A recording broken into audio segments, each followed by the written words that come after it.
ஞானங்கிறது என்னன்னா ஒரு பச்சளம் குழந்தை மாதிரி நடக்கணும். புரியுதா? கீழே விழுகணும், கால் வண்டியில அடிபடணும், மண்டையில அடிபடணும். அப்படியே ஒரு ஒரு ஒரு ஒரு ஒரு நேரத்துல லூசு மாதிரி இருப்போம், ஞானி மாதிரி இருப்போம், ஒரு பிரில்லியண்டா இருப்போம். இப்படி எல்லா தன்மையும் வரும் ஞானங்கிறது. அப்ப எல்லா விதமான ட்ராக்லையும் ஒருத்தன் பயணிக்க கத்துக்கணும். புரியுதா? ரயில் தண்டவாளத்து மேல நடக்கணும். விமானத்துக்குள்ள ஒரு மேப் இருக்குல்ல, ஒரு ரூட் இருக்குல்ல, எத்தனை விமானம் பறந்துகிட்டு இருக்கு தெரியுமா? அங்க போய் கம்ப்யூட்டர்ல உட்காந்தனா அந்த மேப் ஓடும். அந்த மாதிரி ஒவ்வொரு ட்ராக்லையும் ஒவ்வொரு தியானம் பண்றவன் ஒவ்வொரு வித்தியாசமா நடக்க கத்துக்கணும். ஒரே மாதிரி இருக்க முடியாது. ஒரு மனிதனாகப்பட்டவன் ஒரே மாதிரி இருக்க முடியலன்னா காலையில என்ன பண்றான்? வேலைக்கு போறான், மத்தியானம் போய் எங்கேயாவது ஒரு நண்பர்கிட்ட ரிலாக்ஸ் ஆகுறான், சாயந்தரம் பச்சை கடைக்கு போயிடுறான், அப்புறம் பச்சை கடைக்கு போய் மஞ்சள் கடையில ஃப்ரைட் ரைஸ் வாங்கி தின்ட்டு போய் படுத்துடுறான். இப்போ ஒரே ரூட்ல பயணிக்க முடியாதுன்னா போர் அடிக்கும் அவனுக்கு. அப்ப தியானம் பண்றவன் என்னன்னா ஒரே ரூட்ல பயணிக்கணும், அவனுக்கு போர் அடிக்க கூடாது. அதுதான் ஞானம் வரும். அவனை என்டர்டைன்மெண்ட் பண்ணிக்கணும்னு நினைச்சானா தோத்து போயிடுவான். இந்த உலகத்துல என்டர்டைன்மெண்டே ஒண்ணு இருக்கக்கூடாது.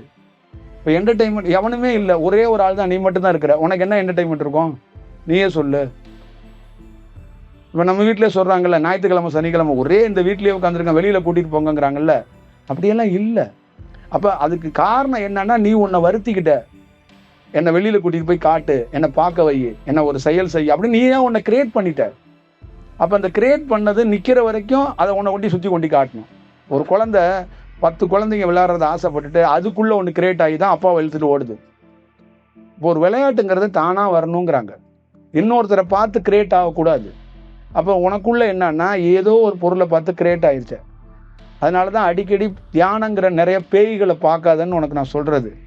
நிறைய விஷயங்களை பார்க்காத, நிறைய விஷயங்களை கேட்காத, ரொம்ப அமைதியா கேஷுவலா ஒரு டிராவலை மேற்கொள்ளு. ஒரு நாள் 70 வயசு கிழவன் மாதிரி நடந்து போகணும், ஒரு நாள் 3 வயசு குழந்தை மாதிரி வரணும், ஒரு நாள் 20 வயசு பையன் மாதிரி வரணும். தியானங்கிறது அப்படிதான்.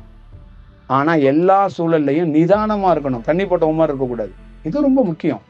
இந்த மாதிரி அழுத்தம் டிப்ரெஷன் இருக்கிறவங்க தான் மாறி வந்தாங்கன்னா தான் அவங்க உண்மையிலேயே ஒரு பெரிய ஆளுன்னு சொல்லுவாங்க. நீ மாறணும், மாறுறதுக்கு காரணமா நீயே இருக்கணும்.